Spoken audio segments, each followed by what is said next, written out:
Okay, over here. Hey, everybody. Welcome back to your favorite podcast about pay-per-click and Google Ads. My name is Jason Rothman. As always, I'm joined by the great Chris Schaefer. This is the Paid Search Podcast. This is episode number 170. Oh, yes. Welcome back to the Paid Search Podcast. Chris, I don't even have to ask you how it's going today. I'm just going to tell you what I want for lunch because you look like a waiter. You look like a bum. You look like a waiter on a smoke break. Tuck in that shirt, button that top button, roll up those sleeves. No, I'm just kidding, Chris. Chris, as I told you before the show, you look great. You look stunning. You're in a button up. Thank you. The eye candy. Were you out meeting clients today? What's going on, buddy? Well, Jason, as I heard from my marketing director for this podcast, who is you, I'm celebrating by wearing this super fancy shirt with a collar, which I didn't know all shirts didn't have sarcastic logos or text on them. Turns out sometimes there's buttons and collars on them, and it looks a whole lot more professional. So I put one of those on, and I'm celebrating that we're ranking 24th in the U.S. for marketing podcasts. And Apple I thought it was a Podcasts, good thing to celebrate. Yeah, Apple Podcasts. So we're professional, Jason. The people have spoken.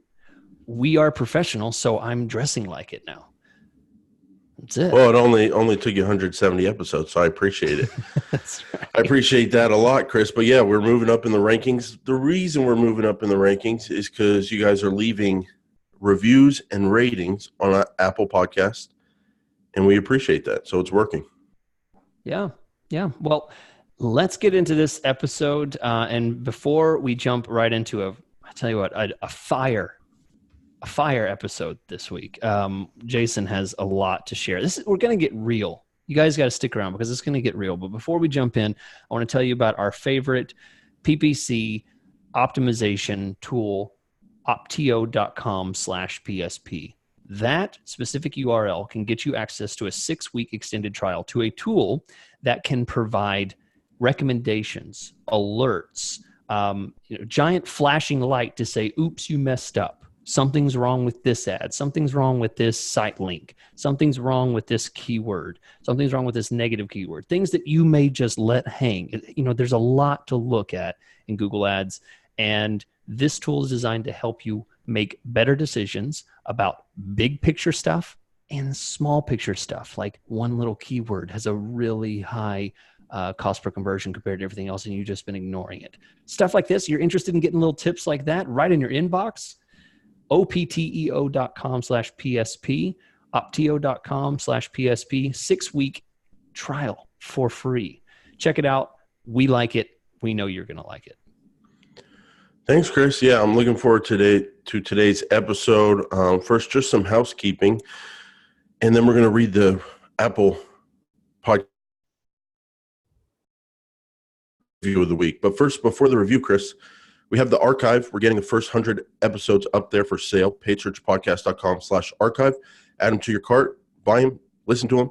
The audio versions, most of the video versions of the episodes are on the YouTube channel somewhere out there, but we have the audio of the first 100 episodes available for sale at paidsearchpodcast.com/archive. We also have a forum on our website, forum.paidsearchpodcast.com. Something new to the forum this week, Chris. You're going to love this. We added a new kind of sub-forum in the forum called Industries. And Industries, you don't know about this because you haven't seen it because you don't visit enough. And we'll get to that in a second. We have a sub-channel called Industries. And that forum is going to have one thread per industry. So I started a thread called Orthodontist. We have another thread in there called and CPAs, another one called Books Nonfiction.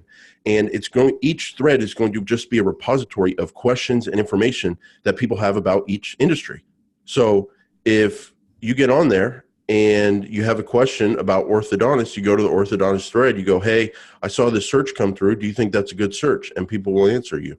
Or if you want to know, hey, why am I not getting any traffic with my accounting and CPA campaign? What keywords am I missing? People will answer it in that thread. And we're going to house everything in one thread per industry. And I thought that's just going to become a great repository of information.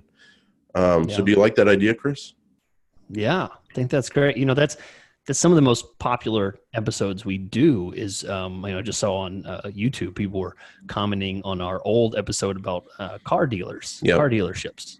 People love verticals because there are sometimes special little tricks that you could apply to a vertical that would not necessarily be the thing that would come up in a normal discussion of a PPC campaign for other industries. So yeah, I like it. Great stuff.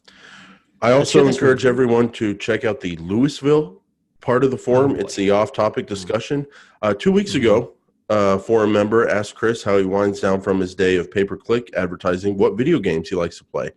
And we're all still waiting on a response from Chris. Did they really? Did they really post that? Yep. Oh. And Chris hasn't been in there yet. So maybe he's been too busy playing those video games. But just a little bump on the shoulder, or I'll threaten to quit this show if you don't get on my forum, Chris. I'd like to see you in there more. I don't need you in there for hours a day. I just need you in there to check in 5 minutes a day. Right here. Okay, I'm getting a note. Okay, I'm gonna write it down. This is forum. Okay, I'm gonna go check it. Forum check. There it is. Wrote it down. I'm gonna go check, and I'm gonna get on to the Louisville and talk about video games because that's what everybody's here for. All right. I guess you were writing down a note in front of me, genuinely. I guess that's really, you're doing that to remind yourself later, but it felt very condescending, and it was not a good communication tactic. So I don't encourage you to carry out your interpersonal relationships that way, very condescendingly writing down notes in front of people. That's how I tell, when I'm talking to a client. Okay, if you're talking to anyone, if you're talking to a doctor, you're talking to a guy who mows your lawn, and you say something to him, and he gets out his notepad and starts writing. Right. Don't you feel important? Doesn't that feel like, wow, he's listening? He's going to follow up on that. It's a compliment. You backed me into a corner where only an unreasonable person could disagree. So instead of agreeing, instead of giving it up, what are you going to do? I'm just going to take a deep breath and move on. So I want to thank Brent from Chi-Town on Apple Podcasts in the great United States of America for leaving us this week's Apple Podcast Review of the Week. 5 stars. Yes, the PPC podcast, my only PPC podcast. Ooh, yeah. I was looking to level up my PPC skills and stumbled across Jason and Chris several months ago. I've tried other PPC podcasts, but none of them are as practical and hilarious as this one. Since then, I've made more money for my clients and for myself. This is only, you can see so excited he forgot a little grammar up there in Chi-Town, but he said, this is only podcast I get excited to listen to every week, and the Patreon after show. I don't pay for the video feed for the Patreon show, but I imagine Jason and Chris slipping on Egyptian cotton robes, lighting their cigars with $100 bills as they wax eloquent about the business of PPC management. Thank you both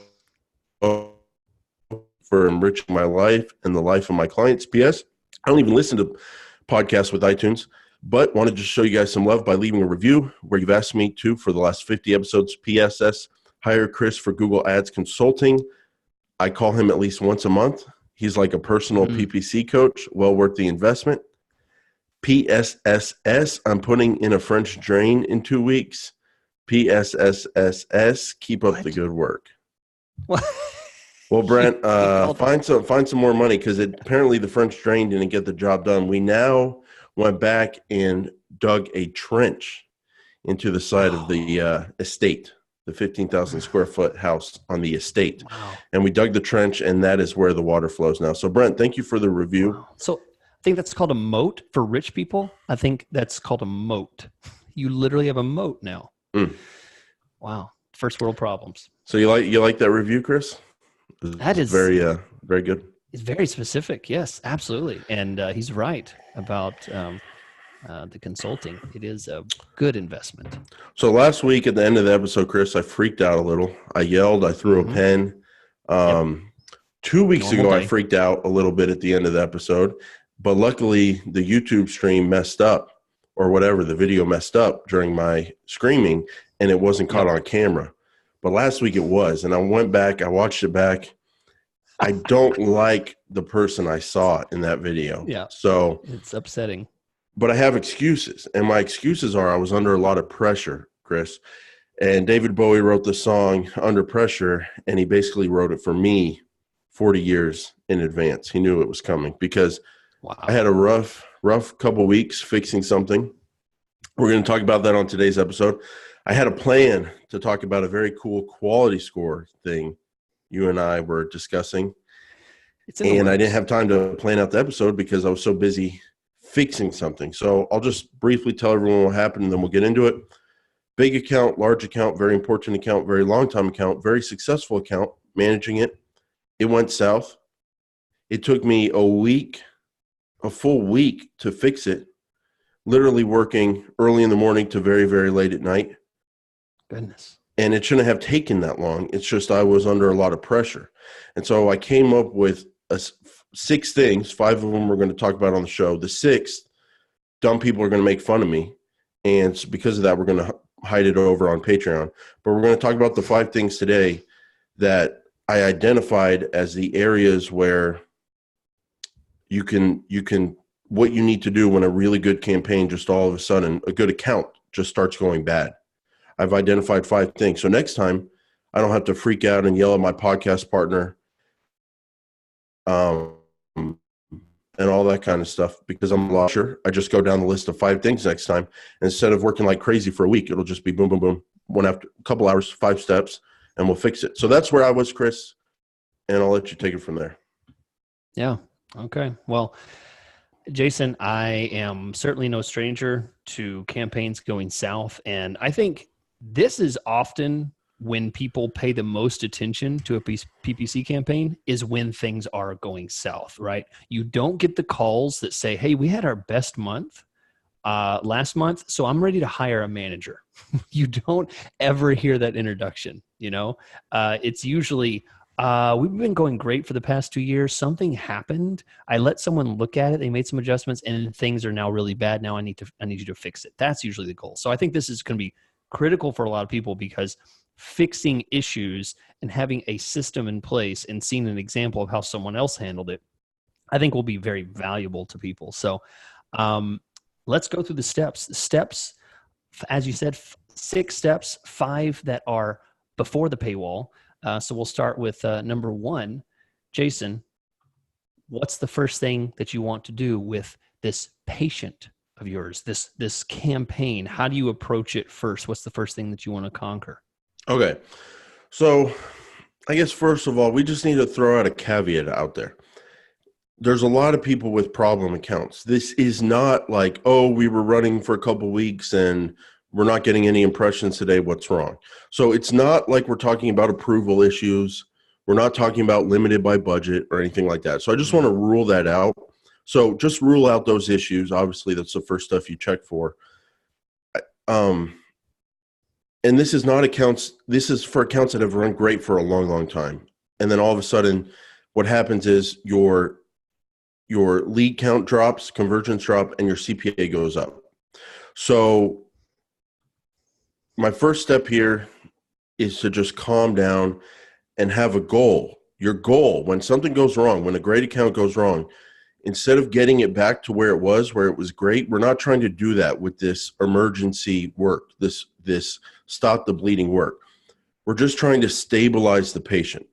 So the way I look at it is a person is shot up or whatever, bleeding, comes into the ER. The ER doctors are not trying to get them into run a marathon shape that afternoon. They're just trying to stabilize them. They're just trying to keep them alive. And so that's what I'm trying to do with a great account that goes bad. My first goal is to calm down and to realize I'm not trying to get the CPA back to an all-time record. I'm not trying to get perfect search terms like we usually focus on. All I'm trying to do is stabilize the patient, get it back to just an okay level, and stop this bleeding. So I think if I would have gone into this prior week where I was spending all week trying to fix something, instead of trying to get it to where it was, if I would have just gone into the mindset like, okay, something's very wrong. All of a sudden, our CPA is up 50%, and that really matters for this client. Our conversions are down, and it's a big volume, so it's like very obvious something is wrong. Instead of trying to go, oh, we got to get it perfect where it's been for the last couple of months, I should have gone, whoa, something's very wrong. We're in damage control mode. I need to stabilize the situation. So stabilize the patient. So that's my first step, is having that goal, stabilize the patient. So I want to, before we move on to step 2, here's my question, because I get this a lot and I often struggle with this. I mean, I have a client right now I'm thinking of that has a campaign that has changed. Things have changed for them. What do you consider to be the point when you say something's wrong? Do you, because some people are like, last week was bad, right? And they think panic mode, change something, something's wrong. Other clients will email me and say, hey, the past 2 months, we've gotten almost no calls, right? So Right. it's almost as if, like we have very different thresholds on considering what's wrong. Do you think that it's wrong for people to move after 1 week? Or is there some kind of threshold that you consider?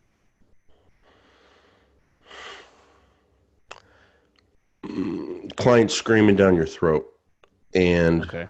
it's hard for me to say, because this is not like $1,000 a month campaign that brings in a Right. few moving jobs and it pays for itself and it's one piece of the pie. This is like the pie, and it's very important. And it's just more of a gut feel thing. Like, I know how this account should go almost every, like, I know what to expect in terms of cost per conversion. I know what to expect in terms of volume of leads. Um, and if we go, so I'll tell you this. My breaking point was, we're in September 26th. My breaking point was about 2.5 weeks into the month. So like There we go. Okay. 2 weeks into the month, I knew something was Yeah. off. And I'm only human. So 2 weeks into the month, I'm going like, well, maybe the market's changed. Maybe it's just temporarily a drop in performance. Maybe it's this, maybe it's that, maybe it's this bid adjustment, maybe it's that. But by the middle of the 3rd week, so 2.5 weeks in, I was like, okay, whatever I've been trying to plug the holes with is not working. Hmm. Something's very wrong. And we never Okay. go this far into a month with this drop in performance. I need to freak out a little bit. I can't just continue to try to plug the hole. I need to go, something's very wrong. We have to change something. We have to do something instead of just like a normal optimizations, this negative keyword, that bit adjustment, whatever. It was more like, but nothing I'm doing normal is working, and I got to fix it because this is unacceptable. So Okay. that's how I came to that So point.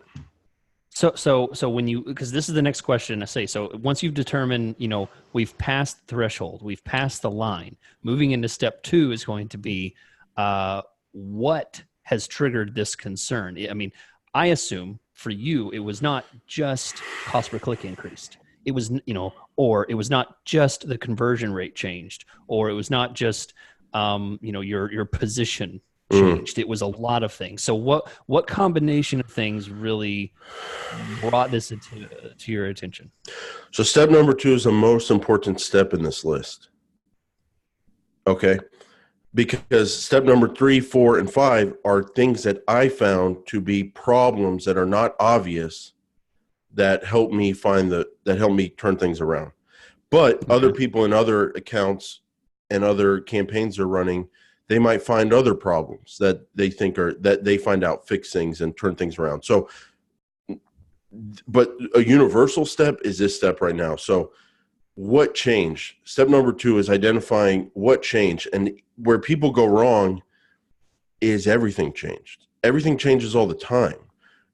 Mm. One of the great things about Google Ads is that there's so many options for columns and data. One of the problems with Google Ads and where people slip up is that they focus on way too many things and they focus on the wrong pieces of data because it's all available. So Mm. sticking with the doctor metaphor here, my step number 2 is to figure out what changed, slow down and act like a doctor. And their motto is do no harm. So that, I think the doctor's first rule is do no harm. So here's where you can go wrong. You can go, okay, something's wrong, something's screwed up, something's totally wrong. Oh, it's average position. Oh, it's search terms. Oh, it's this keyword. Oh, here's a great example, Chris. I know you've heard this from clients. Well, everything's getting worse. It's getting worse. We need to pause all broad match modified keywords now and only run Right. exact phrase match. Or we need to close down the hatches. We need to only run exact match keywords. And maybe they'll do a filter like, show me exact match, cost per conversion. Show me phrase and broad, cost per conversion. Phrase and broad's a little higher in the last month. And they go, pause phrase and broad. And then they don't think, wait, what if my top producing keyword that produces 20% of my conversions, that has a great cost per conversion, better than exact match, happens to be a phrase match, but other phrase matches are influencing it, and they pause their best keyword. So that's where people go wrong, and that's why I say in this step, slow down and do no harm. So because there's so many options, there's so many ways to go crazy and do wrong and totally change things up and do irreparable damage. You can't repair some things where like you change a bunch of keywords, you change out words and keywords, whatever. You get rid of great ads. So do no harm. So how do you do no harm while also finding the problem?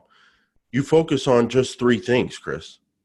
So the problem is conversions are down, leads are down, cost per conversion's up. But the only 3 things that can play a role in that are search term quality. So you check your search term quality, cost per click. Look at cost per click this month versus last month. Look at cost per click this month versus the previous 6 months. Look at the trend of cost per click or the previous year. Conversion rate, same thing. Look at conversion rate this month versus last month, this month versus prior 6 months, this month versus this month last year. And that's it. That's all you need to focus on to get started. Our search terms, cost per click, conversion rate. Notice I did not say look at your cost per conversion column to fix things. Cost per conversion is the problem. Lead count conversions is the problem. But those are the symptoms, but we're looking for what's causing it. And bad symptoms can only be caused by search term quality, cost per click, conversion rate. So that's where you get started. That's where you slow down. That's where you do no harm. So look at those 3 things. Do you like that as do you think that's important? Can you see people going wrong there, doing a bunch of crazy things in their account, not running on Mondays? Oh, now we're going to take out Fridays and only run Tuesday through Thursday. Oh, the 2 o'clock hour is great, so we're going to increase our 2 o'clock bids 50%. There's a lot you can do wrong. So do you like my three things to focus on? Yeah, I do. And I think it's a very good idea to narrow to specific things, because 2 things in what you said. Number 1 is the example that you gave was where someone says, we should pause all of our broad keywords. Show me the broad keywords and the exact keywords and the phrase keywords. Show me the cost per lead for those.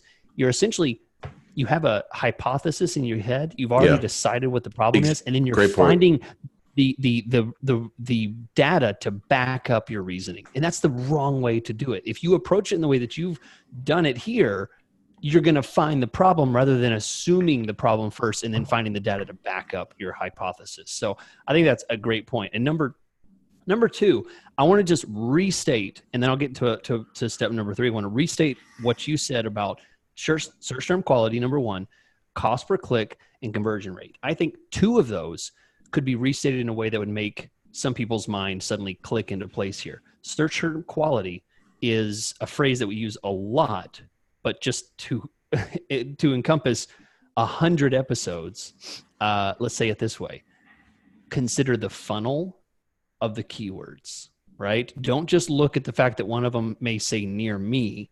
Consider the funnel and the level at which that person's searching, right? So you can't just look at the words. You have to consider where that person's coming from. Search term quality is going to mean some continuing terms in all of the searches. You're getting a lot of competitors. Is there a lot of, qualification terms that are showing up?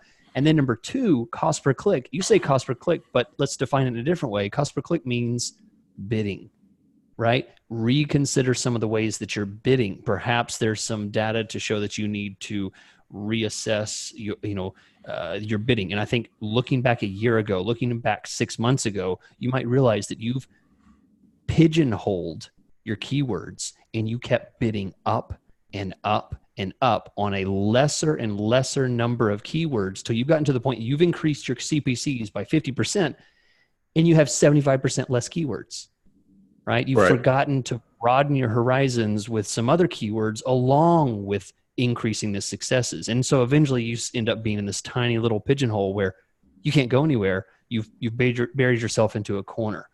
So just to kind of restate there, it's essentially, just another way of saying what you were saying, but to kind of branch out a bit further. So, yeah.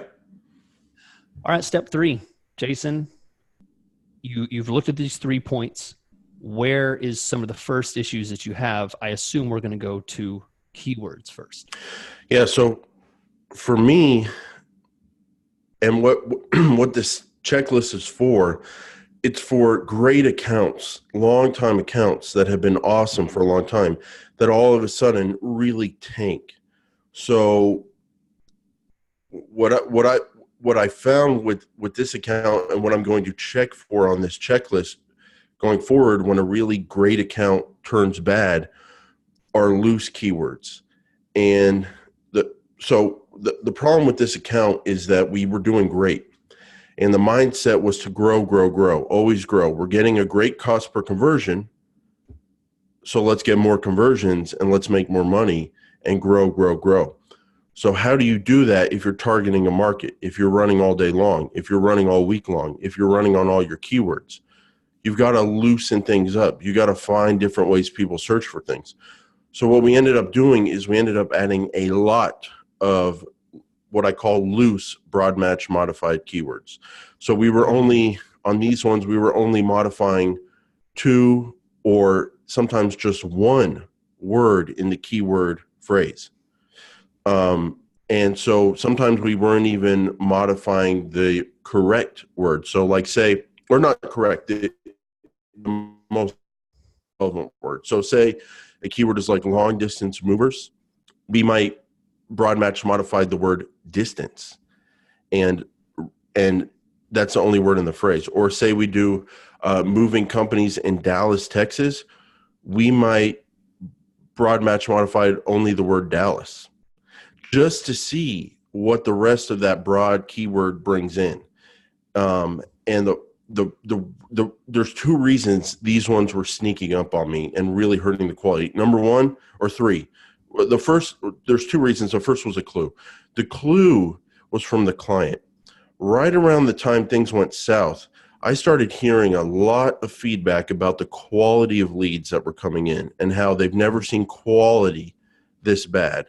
And I'm like, the first couple of weeks of the month, I'm like, hey, all I can do is show up on the keywords. Get your clicks. Have you ever heard of the Paid Search Podcast? So please don't tell me about quality. I'm targeting keywords. I'm getting you conversions, and I'm bringing in leads. If you don't like the leads, that's your problem. That's your people's problem. So that was 2 weeks of my life. And then I thought, you know what? There's a 1% chance I'm wrong, and 1%'s happen.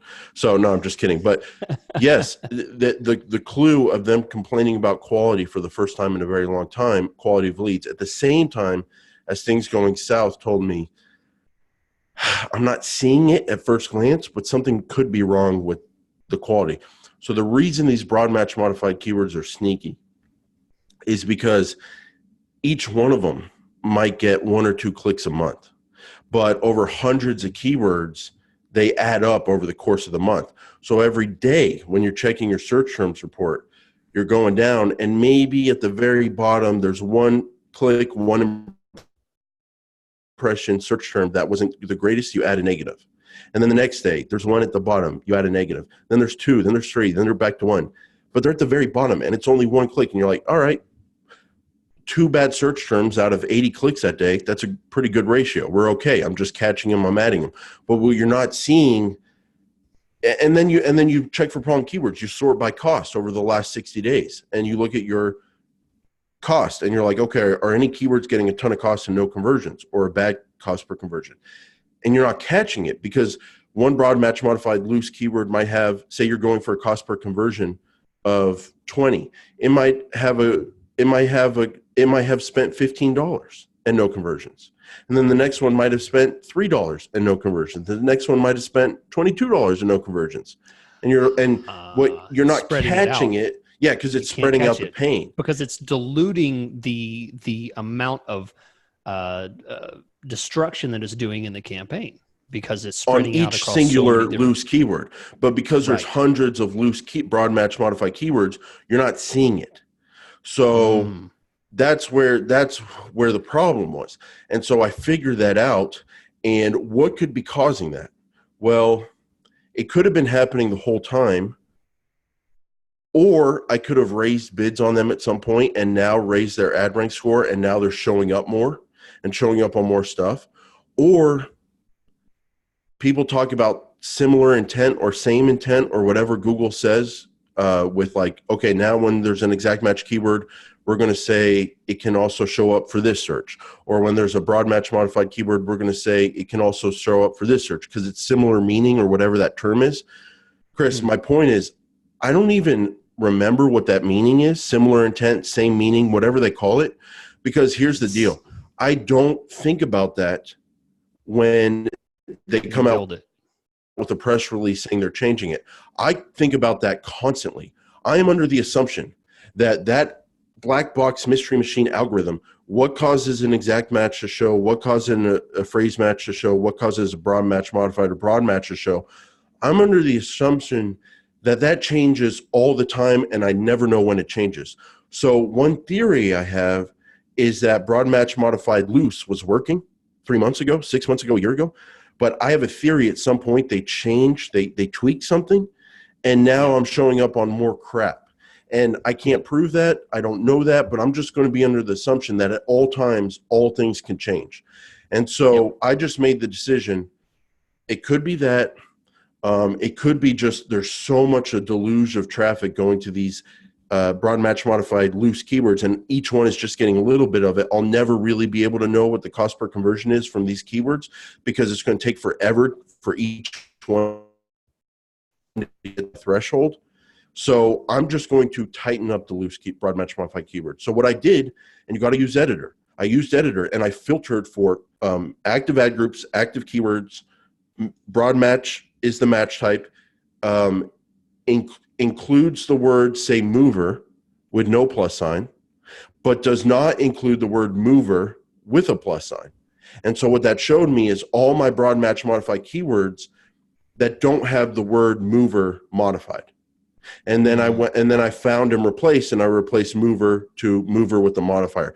And I did that on my keywords in the keywords, like the main words that I wanted to make sure are included in the search anytime we show up. And I just tightened up my broad match keywords. And I also used the keyword word count just to double check my work and make sure there's no super small 2-word keyword phrases. And if there were, I checked their performance and I paused them in a lot of cases, like 2-word broad match modified. Some of those were bringing in some really bad stuff. And I was able to find that because of your beautiful filter you told me about in Patreon last week, the keyword word count. Right. So those are the 2 ways I use editor and clean things up. I know that's a lot, but it's just hard for me to explain this loose broad match modified check because it's not intuitive. It's something I really had to come to. Yeah, that's beautiful. I like it. I mean, that's something I've never considered, is the masking of the negative impact of modified broad keywords that you have, maybe with 1+ in them. Dude, this account has lots of campaigns, thousands of keywords, and it was just diffusing the pain. It was like bleeding to death by 1,000 cuts or whatever that saying is. Like, I wasn't catching it. And here's the thing. At some point, it was working better. It must have been working better because I've had loose BMM, loose broad match modified in there for a while. But all of a sudden, things started going south. And so, again, let's go back in the checklist. What's item number 1? Stabilize the patient. So, yes, Chris, maybe someone could argue, whoa, don't turn off all those loose broad match modifieds that you've built up over the months and years, because that's a lot of great keywords and you need to look at those one by one and make sure you're not turning off a great keyword. Well, I'm saying, yeah, I probably am pausing or changing around a loose broad match modified. There's 1 or 2 gems in there that are bringing in a lot of leads at a great cost per conversion, but I've got to stabilize the patient here. So if I've got to give up a couple great loose BMMs to pause hundreds of them or change hundreds of them to make them tighter, I've got to make that call right now because it's about stabilizing the patient. Yeah. Okay. So I think that's great. I like the idea. So loose keywords. And then step 4, we've got 2 more steps here. Step 4 is going to have to do with ad groups. And I assume this is, so we talked about something very specific when it comes to keywords. Keywords are directly associated with search terms. When we talk about ad groups, what we're talking about is theming, grouping, topics.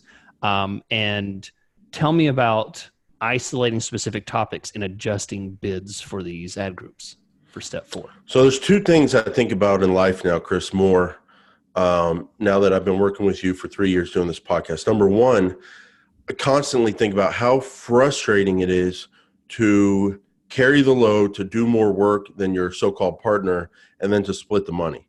So that's something I've just been very frustrated by and never had to think about before because I worked on my own totally. But now in this aspect of my overall work, I work with you, and I've just always thought for the last 3 years how excruciatingly frustrating it is to work with a partner. So that's one thing that's changed in my life. And you've kind of confirmed for me that I did make the right move to work on my own and run my own company and be thank you. Self-employed, because working with someone else is so incredibly frustrating. I feel like we should move. So I think about that a lot. Okay. Okay. Was that on the list? Oh, sorry. Oh, I'm sorry. Yeah, sorry. Yeah, I feel like you. Okay, here. Okay, let's. Okay, not, people don't like that awkwardness. Let me smooth it over. I'm sorry, Chris. I didn't mean that. I don't know why I said it. Don't worry. When I cry, it's off camera and in a corner, so it's fine.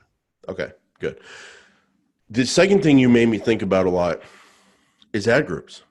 I had a total disregard and disrespect for ad groups until I started talking Google Ads strategy with you.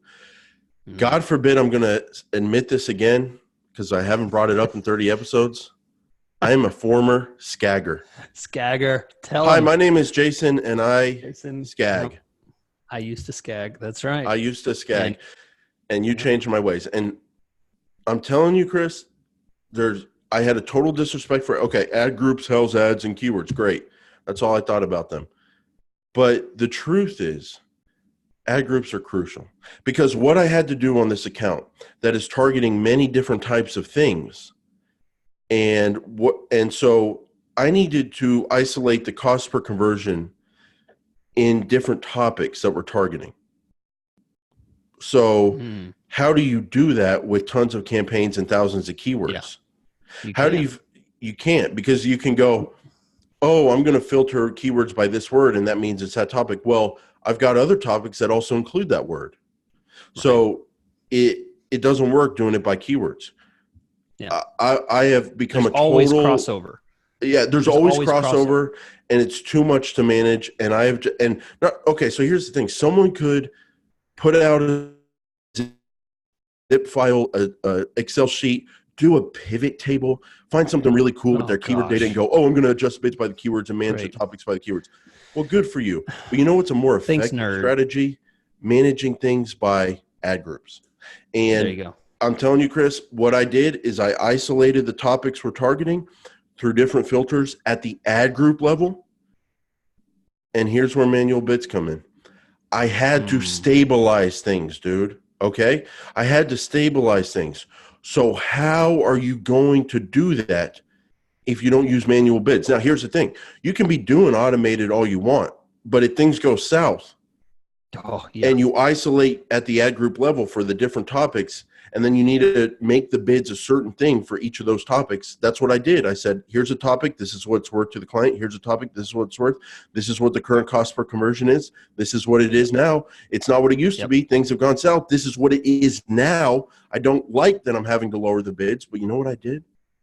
I lowered the bids.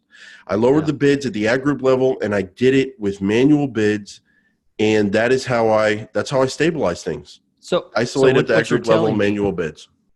The beauty of this that you didn't straight out say is that you went from an area of more complexity where you have keyword bids in place to an area of less complexity where you're essentially just wiping these, tons and tons of keywords bids and just going with an ad group level. And so here's the thing. I have become such a believer in ad groups that primarily I bid at the ad group level now.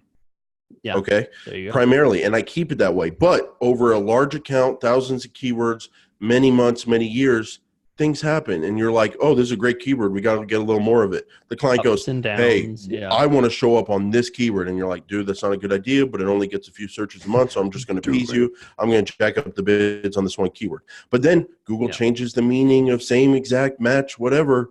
And that one keyword now starts showing up on more stuff. And so stuff like that happens.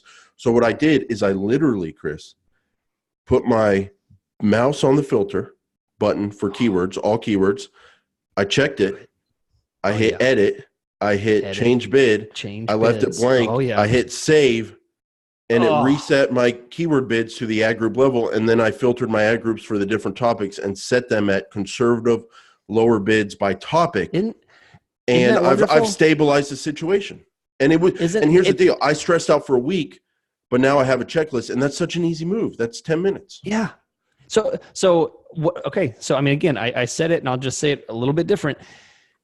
Simplicity, right? I mean, you went from like looking at this thing where it's like, oh, this keyword's a little higher than this. And you start looking at cost per click and a lot of pressure, by the way, and now you can just say, okay, clean slate. Obviously, the world has changed for this PPC campaign. I have to address it differently. I cannot continue to do the same thing that I used to do. Might as well wipe these bids and start fresh. I've got to stabilize the situation, and I've got to be conservative. I've got to lower the bids and build back up. And people go, well, what do you set your bids at? What do you set your bids at? Well, look at the data. What is the average cost per click for that set of ad groups? Yeah. What's average cost per click for that set of ad groups you're filtering for? What do you want it to be? Maybe what do you think it's going to be based on what it has been, and just go a little lower, and then you're all set. Boom. I love it. Okay. I feel like getting deep here. We only have one more step before we get into the just beautiful paywall where Jason's going to just show his glory to everyone, and you're going to miss out if you don't have it. But $2 a month for Patreon. By the way, guys, I'm kind of playing that up, really. We've given you the entire steak, and Jason's going to cut the tip off and do it in Patreon. So I'm just playing with you guys. Okay, so step 5, ads. We're going to talk ads. We've talked about search terms, bids, this one's keywords. Too good. We need to put it in Patreon. No, I'm just kidding. It should go on Patreon. But this one is too good. This one is too good. Okay, so you don't want to share it. Do it. Jason, I want you to take all the knowledge that you've gathered over this excruciating week, and I want you to take it and give it away to everyone. Okay? It's what you should do. That's okay. That's it. Yes, sir. Yes, sir. I'll do it. So I call this step number 5 that you're looking for. Again, this isn't your run-of-the-mill good campaign struggling. This is your very rare great campaign built up over years, or a great account, and all of a sudden it's doing horrible. So these are out of the way things you have to check for that wouldn't be obvious, because if they were obvious, you'd be fixing them already. So what I call this is deceptive ads. And here's what was happening, Chris. Good CTR, but horrible conversion rate ads were, and I use this word very very purposely. I meant to use this word. They were destroying me. Okay. Wow. So over the past month and a half, 2 months, the client was like, hey, we need to try out this ad copy. And I was like, dude, I see other people doing that ad copy. That's good ad copy. That ad copy works. I think that's great ad copy. We're going to try it out. And we rolled out this section of ad copy to thousands of ads. And it intuitively, it made sense to me why this would be a great piece of ad copy. I saw other people doing it, social proof. Okay. And then they got great click-through rates, confirmation bias. Oh boy. I thought, that's great ad copy, pleasing the client. I see other people doing it, and it's getting a great click-through rate, which is primarily how we're trained to judge ads. Awesome. Let's run it. And we ran it on everything. Great CTR. I thought it was working great. But what was happening is that the conversion rates with ads with this particular copy was horrible compared to ads without this copy. And I had a ton of data to back me up. But the problem is finding that data. So if you're looking at one ad group, even if it's your most high volume ad group, and you're like, okay, this is that ad with the new copy, and it has a great click-through rate. And like you, Chris, I probably go, okay, I first look at click-through rates, and then if I can't make a decision judging ads in an ad group on click-through rate, I'll sometimes look at conversion rate. I don't do it that often, but I'll sometimes look at it. And maybe I could have caught it on one or two ad groups, but we had rolled it out to everything. And there's no way inside of Google Ads to go, except for editor, but there's no way in the account to go, show me ads with only this copy and show me the performance versus ads without this copy. So I finally, just because I'm great at what I do, I finally had the intuitive hunch to go, something's wrong. Maybe it's this copy. And so what I did is I downloaded all the ads with the data for over a big time range. And I went into a Google Sheet, and all I did was have the ad copy and then a column of clicks and a column of conversions.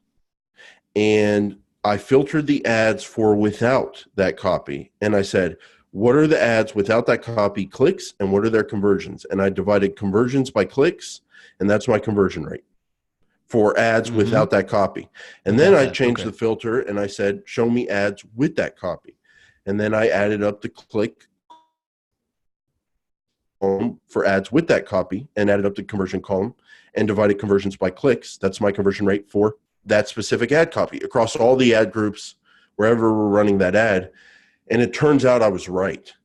And the conversion rate was drastically worse on those ads with that copy compared to not having that copy. But the click-through rate was fine with them. So I would have never caught it unless I went through this. So what I did is I went in, I got rid of that copy, changed it to, not only that, Chris, but I was able, because of this process, I was able to find ad copy that gets a great conversion rate. And so what I did is I just ran ads that only have that great copy. And then all of a sudden my conversion rate went up. So this deceptive ad thing, it really did matter. It really was causing a problem. It has to do with the intent. What the person sees is, you always have to consider all these keywords that we've been talking about, all these bids. The only thing that the person sees is the ad copy that you write, right? And if they like the ad copy, they will spend your money. Done. They click, they've spent, it's over. At this point, you've invested. You cannot get that click back. Either they're going to convert or they're not going to convert. I mean, that's what it comes down to. Either it's a good or bad. And when it comes down to ad copy, if the intent of the person is based on the ad copy that you've written, that is not the intent that you have on the landing page, you're going to lose it. It's going to be over, because you've already invested in this person coming to your site. And if they have the wrong idea about what they're going to find, you've done yourself a disservice, right? They don't care. They've only lost moments of their life by clicking on it. It's nothing to them, but you've spent your money. And yeah, it's huge. Yeah, it matters. The clicks matter. They matter. Yeah. And the joke I thought in my head was like, all right, if doing a plumbing search and then a roofer didn't have good keywords and showed up on a plumbing search, but had ad copy that wasn't relevant to roofing, but said how to set your personal CrossFit PR record, Chris would be doing that plumbing search, get distracted by the CrossFit thing, click the ad, see that there's not CrossFit site on the roofing site, wonder why he's on the roofing site when he should have been looking for a plumbing site, and then go back to Google, but the advertiser pays. So obviously that's an extreme example.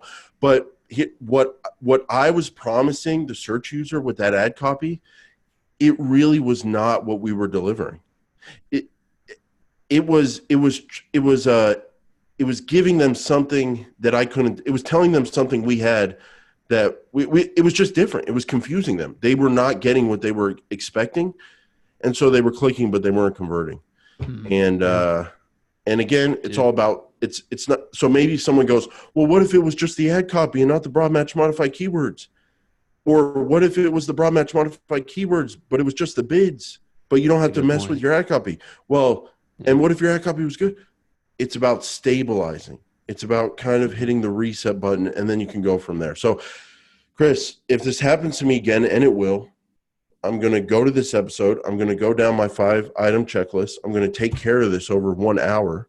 I'm not going to ruin a week of my life. And by the way, I really did wake up super early in the morning, work super late at night, not get enough sleep. And I'm too old for that. My body can't. I used to be able to do it. I can't do it anymore. I got sick. So it was super stressful, but this is how I did it. This is how I did it. These 5 steps. All right. Well, Jason, that's beautiful. Thank you. I like that. I don't think that we would have come up with such a poignant step-by-step discussion if you hadn't have suffered. Suffering is a beautiful thing merely for the change and the metamorphosis that happens after, right? So I want to thank you for your suffering, because it has all made us all stronger. That's what I'm here for. Jason, for those that are suffering out there is hope. opteo.com/PSP. That is your suffering pill. Take it. It will help you. It is an online tool to help you with your Google Ads. Once you go through this list, you get things stabilized. It can help you take it further. It can help you get it stabilized, because maybe it'll save you from getting your whole campaign screwed up. Go check it out. Get a 6-week extended trial. We thank them for their sponsorship of this podcast. And we're about to jump into the Patreon show, where Jason has a couple more things. I have a couple things to share. And before I let you guys go, because, hey, Jason has talked the whole time, and I have one thing to say. Jason, I just want to say, extremely good content here. I appreciate you sharing it, because essentially you wrote this whole thing and said, Chris, shut up and listen to me. And I said, yes, sir. And I said, Chris, shut up and interview me. Shut up and ask me questions. Shut up and ask me questions.